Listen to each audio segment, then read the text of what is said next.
What's up, sports fans, and welcome back to Talk Culotta, where we talk a lot of sports. And that was a cool intro video. Shout out Lala here at Boo Crew Media for putting that together. Go subscribe to Boo Crew Media's YouTube channel. We got a new setup here. We got a new setup at YouTube. We're doing well on website, Twitter, Instagram. So give us a follow, Boo Crew Media. I'm Talk Culotta on all those platforms. And we're going to get started in 3, 2, 1. Here we go. At Bear Law LLC, we have the privilege of representing victims and survivors that are oftentimes involved in catastrophic incidents that affect their lives. If anyone looking for a personal and loving relationship with law, I would choose Bear Law. At Bear Law, our goal is to turn victims into victors.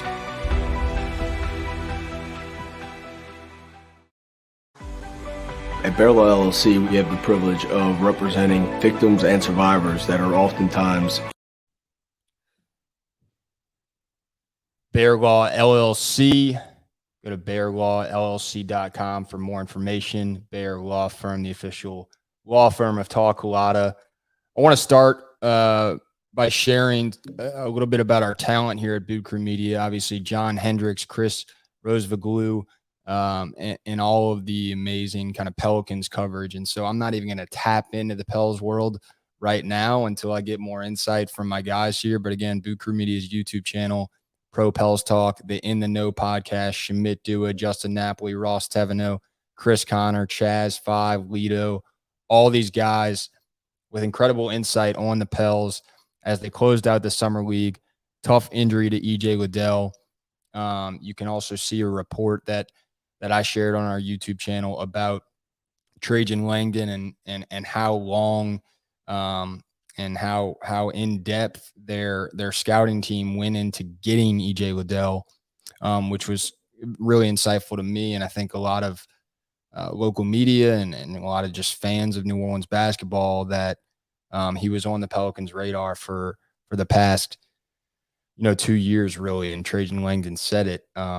You can go listen to his quote, but he said, there are a few guys on our scouting team that if you would have gone into the draft last season, we would have drafted you. And so that goes to show, look at these organizations. And I've been saying this on a couple different shows, and every chance I get, I was on a radio show in Lafayette as a guest recently. And this is the spectrum that I kind of want to cover tonight for all you night owls out there. And that is, when was the last time? Feel free to leave a comment. I'll show it on the screen, or a question. And we'll chat for whoever's still up and at 'em on this beautiful Tuesday night in New Orleans, Louisiana, or around the world. But when was the last time? I'll give y'all a question. When was the last time that the Saints had a first-year head coach in Dennis Allen? The LSU football team had a first-year head coach in Brian Kelly. The New Orleans Pelicans had a second-year head coach in Willie Green.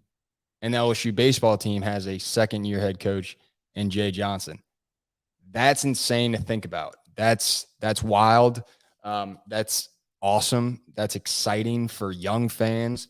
That's exciting for old fans. That we have a guy who's absolutely bought in to the New Orleans Pelicans and Willie Green, and a team who is absolutely bought in on him. But we have a guy like Dennis Allen who, it's not his first year being a head coach, but it's his first year as the head coach of the Saints.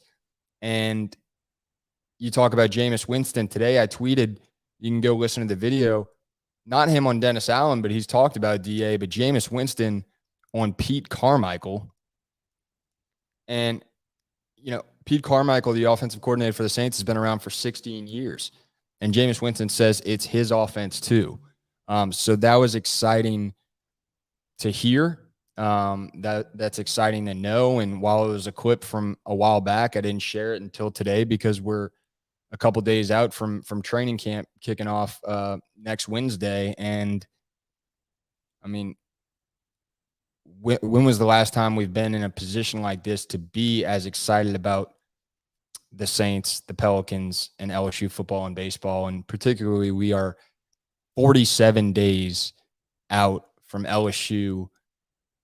Do you call it a home opener? I don't know. It's in the Superdome, though. And I'm wearing my Burrow Chase shirt right now. Obviously, the last time the Tigers played in the Dome was the 2019 national championship game, where the Tigers absolutely handled the Clemson Tigers for Joe Burrow and Jamar Chase and Justin Jefferson and the greatest team in LSU football history to get their title in 2019. And so for the Tigers to open up in New Orleans at the Dome against Florida State, a team who they haven't played in God knows how long, that's exciting to see. And the Saints are 54 days out, and I gotta share this. It's Taco Tuesday, and we are Taco Charlton days away from Saints regular season football. We are 54. That's the number Taco Charlton will be wearing this season, according to NewOrleansSaints.com and their roster. But 54 days away from the Saints regular season kickoff there at Atlanta on September 11th. It's going to be a Sunday, 12 o'clock. Like button, subscribe to Boo Crew Media. We're going to get into, Saints and LSU football. I'm here to answer any questions, or I'm going to cut this thing off short. But look, anything you can find in New Orleans, football, basketball, LSU coverage, you're going to be seeing a lot more as these days get closer and training camp and off-season coverage gets closer. But, again, subscribe to Boo Crew Media. And here's a clip from Chris Rosviglu's Straight Up Saints report earlier today. And so we'll start with this. That's why when you hear, like you do today on this Tuesday night from Ian Rappaport, that he is going to be ready and he has been cleared for the start of training camp, I'm not surprised at all. Am I excited? Of course. It's the quarterback of the New Orleans Saints, and the Saints are going to be a team that is contending this year.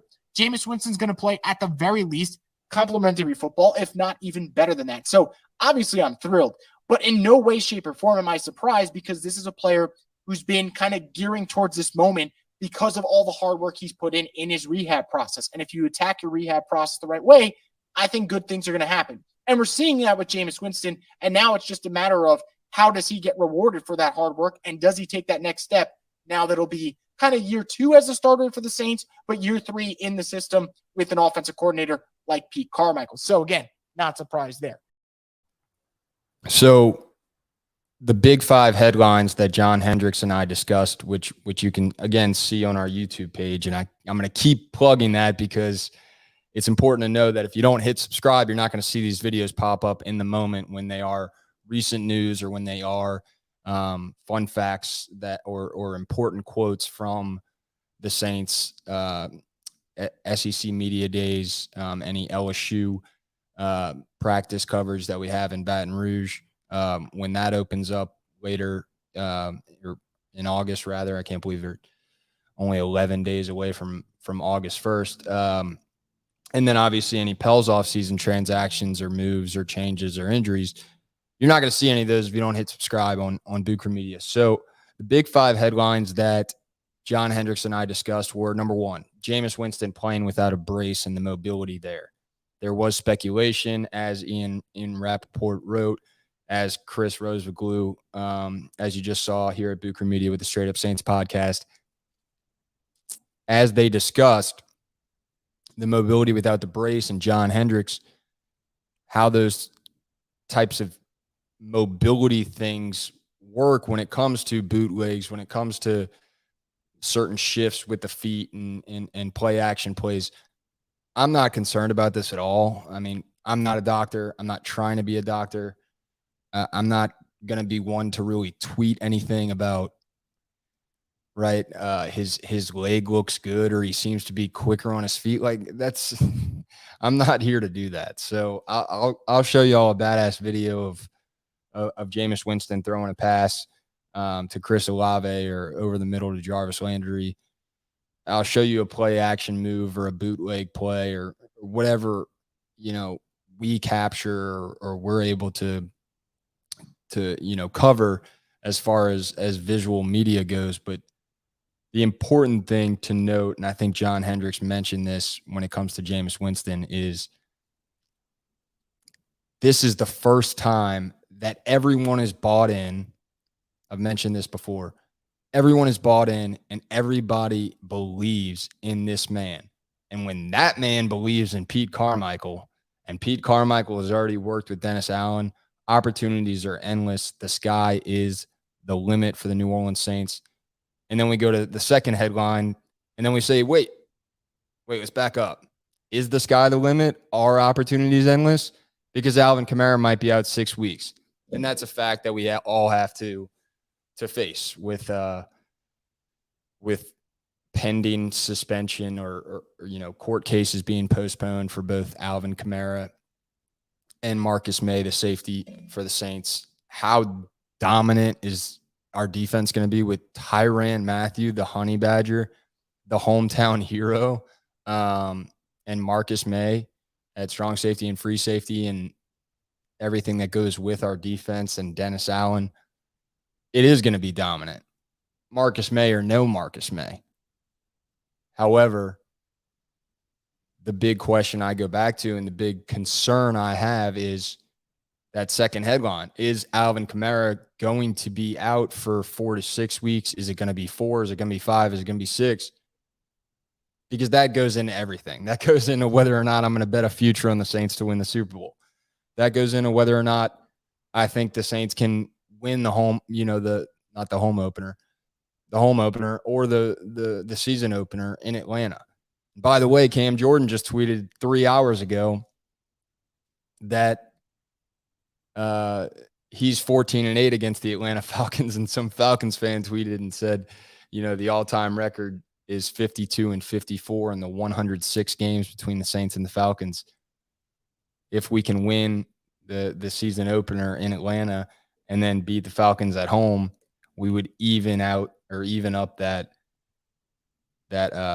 career streak, that career timeline for the Saints and the Falcons. So we'll have 108 games played by the end of this season, and if we can win both, we'll be 54-54, dead even, the Saints and Falcons. So that's also something to be excited about if you're a Saints fan. If you're an LSU fan, obviously SEC Media Days going today. Nick Saban said that he would like people to know that he is good at cleaning his house and that his wife gives him a list of things to do, and that he, of course, succeeds in them better than anyone. But no, Nick Saban made a funny remark about how he cleans the house and how he's really good at cleaning the house and pledging the refrigerator. So if that's the content you're looking for, go find it. I'm not going to show it. Anyway, Brian Kelly with an important point at SEC Media Days about the quarterback situation. And that's what every LSU fan wants to know. Who's going to be the quarterback? Is it going to be Garrett Nussmeier? Is it going to be Miles Brennan? I'm a Miles Brennan guy. I know a lot of people disagree with me. Had him on the show. You can go back and listen to the Talk Culotta show with Miles Brennan when he announced that he was entering the transfer portal. And what's great about going back to listen to that is that none of really what we talked about is really newsworthy in a way, because he's back on the LSU Tigers, but it gives you a perspective of how mature and how patient and how responsible Miles Brennan has been and how loyal he's been to LSU. Yeah, he entered the transfer portal, but yes, he came back. And in that podcast I had with him, he had nothing but good things to say about Ed Ogeron, about LSU football, about the athletic department, about buying into the process, about believing in yourself and being patient as an athlete. And at the end of the show, he took the time to thank all of LSU and the fan base and the athletic department, and all these people. And then he comes back. And so at the end of the day, it was good that, he didn't say anything too drastic about, where he's missing out. But the point being is,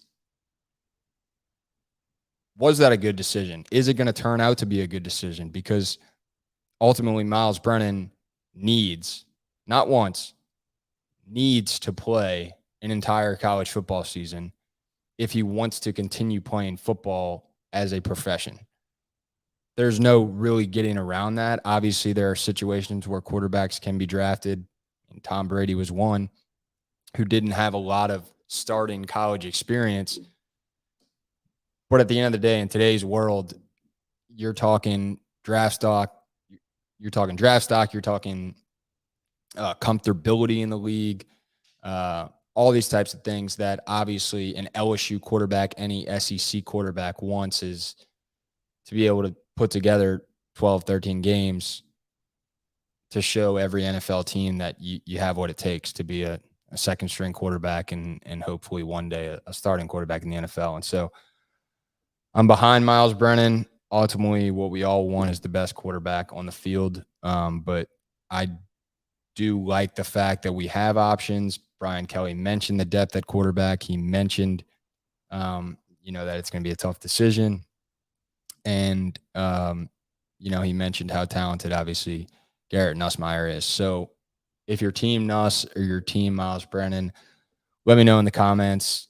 Shoot me a message, and I'll open, for any questions if anybody's still up and listening. I'm not too worried about the numbers, but I think the last thing I'll say for tonight, if there are no comments or questions, I'm just trying out these late shows to see how they go and see who is a night owl like me. But Taysom Hill, if you've listened to me or any guest I've had on, and including in the Miles Brennan show, one of the first 50 episodes, I'm a big Taysom Hill guy. Do I still think Taysom Hill could be a starting quarterback in the NFL? Maybe not. Will I still play with him in Madden as quarterback? Absolutely. Because he has like 91 or 92 speed. It's ridiculous. But Taysom Hill at tight end, I think, brings a whole new level to the Saints offense. Obviously, we don't have Sean Payton's crazy, trick play mindset when it comes to how to utilize Taysom Hill. But Pete, again, just like Jameis Winston said, Pete Carmichael knows what he's doing. It's his and Jameis Winston's offense to work together and to put together an all-star performance. And so with Taysom Hill at tight end, again, opportunities are endless for the New Orleans Saints. We can go back to Kamara, but look at the weapons Jameis Winston has at his disposal, regardless of Kamara. You add in Kamara, it's like, how does a defense stop this team? Because we have the swing route to Kamara. We have the over-the-middle throw to Olave or Jarvis Landry, the deep route to Olave, the slant route to Michael Thomas, assuming he's going to be back and fully healthy. And then Taysom Hill. I mean, run any route, hand the ball off to him, do a shovel pass, do a tight end screen pass, do an out route or a down, out, up route to Taysom Hill, and you can open up the field in so many different ways. Plug in Mark Ingram up the gut, plug in Alvin Kamara up the gut when he's back from what could be a 4 to 6 game suspension. A lot of things to be excited about, folks. 54 days out from the Saints season, 47 days away from LSU football season. I'm going to show this comment on the screen. I recently made a bet, $44 to win $44,000. Both have to occur. Jameis has to be passing yards leader of the NFL, and 2, the Pels win the Western Conference. Which is more likely, are both.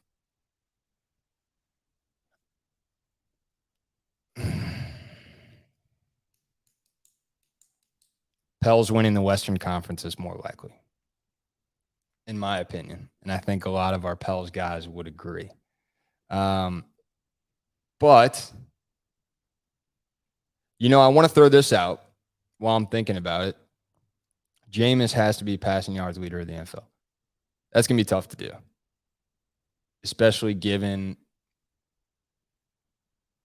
well, I think the Pels winning the Western Conference is more likely, and that's how much confidence I have in the Pels, considering our starting five is healthy. I don't want to wish any injuries upon anybody, but I'd rather a 7th, 8th guy. If I had to pick, I'd rather a guy who's 6th or 7th or 8th on the roster. I don't want to wish anybody getting hurt, but you see my point. If the starting five of Zion Williamson, Brandon Ingram, CJ McCollum, Jonas Valanciunas, and Herb Jones can stay healthy for the majority of the season and play 60 games together, I don't see why the Pels aren't a 1, 2, 3, or 4 seed, and they can, I think they can win the Western Conference. But you make a good point. Jameis was passing yards leader in 2019. I don't know if he was, but I'll have to double check. But I will say this. A lot of people are sleeping on comeback player of the year. And what a lot of people are forgetting is that the Saints have 2 guys who can win that. Michael Thomas. Michael Thomas won Offensive Player of the Year in 2019. Everybody's saying, a lot of people are saying, can he put together a season like that again? I don't even know if he needs to put together a season like that to win Comeback Player of the Year. But that's going to be interesting. If Michael Thomas can put together 9 or 10 games like he did in 2019, well then, one, if Jameis Winston, both he and Michael Thomas are healthy, then you got a competition between Saints to win Comeback Player of the Year. So that's kind of a bet I like if you're looking for a crazy odds bet, is can you bet on Michael Thomas to win Comeback Player of the Year? Because it's often a quarterback who's coming back from an injury, or running back, but don't sleep on Michael Thomas to win that award if he can show that he'll be back in full throttle come week 1 and ready to play and fully healthy for the entire season. But Jameis passing leader, I don't know. Maybe so. I mean, that's a long shot bet. I like where you're thinking. I like where your head's at. I do think it's possible, but your question was, which is more likely? Are both are, I wouldn't say both are likely.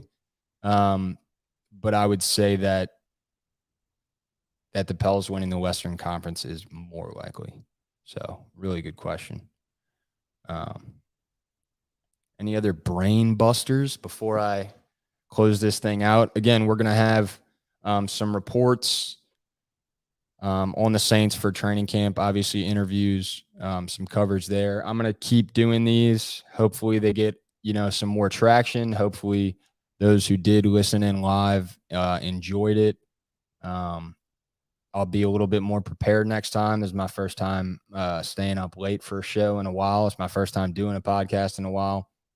So I'll be a little sharper. Shout out Sharper Image. Don't know why I just said that, but there it is. Can't tell you the last time I went into a Sharper Image, but if you haven't been in a Sharper Image in those massage chairs in Lakeside Mall, I don't even know if it's still there, but it's a good time. It's a good time. We got some massage chairs. It's a tongue twister. Say massage chairs 5 times fast before you go to sleep tonight. Let's see if you can do that. But we got some massage chairs here in the studio. We got a new setup. We're going to be doing some different things. But again, subscribe to Food Crew Media on YouTube. Follow us on Twitter and Instagram. And as always, I am Talk Culotta on Twitter and Instagram. That's Talk Culotta, where we talk a lot of sports. I'm Jack Culotta, and I am signing out. Peace, love, and sweet dreams. Who dat and go Tigers.